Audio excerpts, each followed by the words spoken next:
Welcome to today's 5-minute Bible study in the Gospel of Matthew.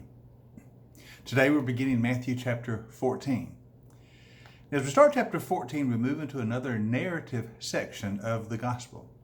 You recall, of course, that the Gospel of Matthew in its structure alternates between sections on teaching, the teaching of Jesus, and sections on the narrative of the ministry of Jesus.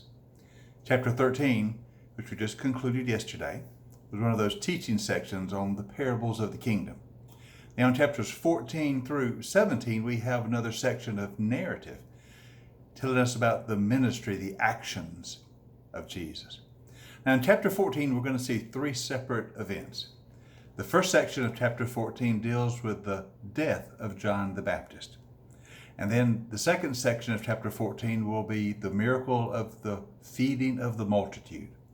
And then the last section of chapter 14 will be the miracle of Jesus walking on the water. But let's start with the death of John the Baptist. So as we begin reading chapter 14, we see these verses. Now at that time, Herod the Tetrarch heard the reports about Jesus. And he said to his attendants, "This is John the Baptist. He is risen from the dead. That is why miraculous powers are at work in him." Now, Matthew takes a step backwards in his telling of the gospel story here to tell us about the death of John, which has already occurred. But the reason he tells it to us now is this report that from Herod's been hearing about Jesus. He's been hearing what Jesus is saying, what Jesus is teaching. But most of all, he's been hearing about the miraculous powers that accompany the ministry of Jesus. And Herod, in his guilt,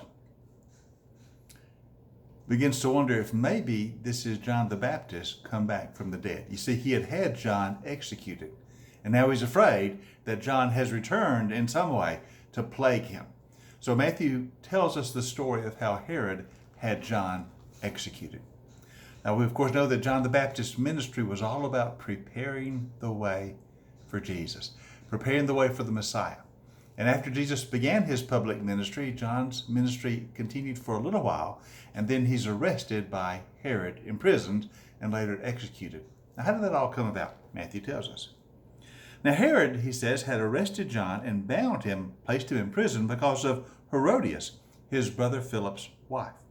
For John had been saying to him, "It is not lawful for you to have her." So Herod wanted to kill John, but he was afraid of the people because they considered John to be a prophet. Now this little history here, so what's going on? Now this Herod is called Herod Antipas. He is the son of Herod the Great, who of course we recall tried to have Jesus killed right after the birth of Christ. Now after Herod the Great had died, his kingdom was divided among some of his children, and Herod became the king of Galilee. John the Baptist had been speaking against Herod because of his marriage to Herodias. Now, Herod had been married previously. Herodias was his second wife. He had been married to the daughter of the king of Syria. But on a trip to Rome, Herod had met Herodias, who was married to his brother Philip. Herod's brother Philip lived in Rome, and while there, Herod and Herodias became involved. So Herod seduced his brother's wife Herodias and brought her with him back to Galilee. He then divorced his first wife and married Herodias.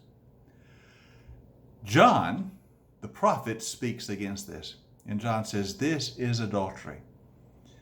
Adultery to your own marriage because you're supposed to be married to to the daughter of the king of Syria, whom you have divorced. Also adultery with your brother Philip's wife. Adultery twofold over.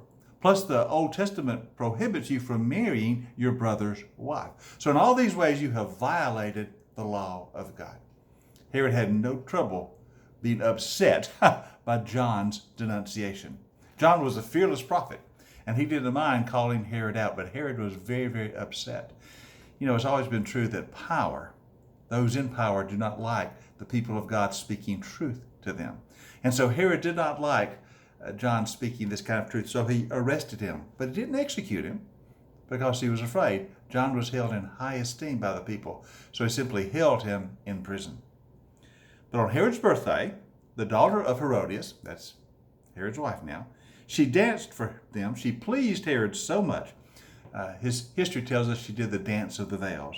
Herod was so pleased that he promised on oath to give her whatever she asked for. Her mother had prompted her, and she said, "Give me here on a platter the head of John the Baptist." Now the king was distressed, but because of his oath, because of his dinner guest who had heard him make the oath, he ordered that her request be granted. And so John was beheaded in the prison. His head was brought in on a platter and given to the girl, who then carried it to her mother. John's disciples came and took his body and buried it, and they went and told Jesus. So John the Baptist meets a tragic end, a martyr's death, murdered by Herod under the plot of Herod's wife Herodias, who was, of course, upset by John calling her an adulteress, which, of course, is what she was. And so ends the ministry of John the Baptist, the one of whom Jesus said, "There's been no one greater than John in his prophetic ministry, who prepared the way for the coming of the Messiah." His life comes to an end by an evil dictator. Herod has him executed. But his ministry always lived on, for he did a wonderful job of preparing the way for Jesus to come and offer us all redemption. You have a great day today, and I'll see you next time for our 5-minute Bible study in the Gospel of Matthew.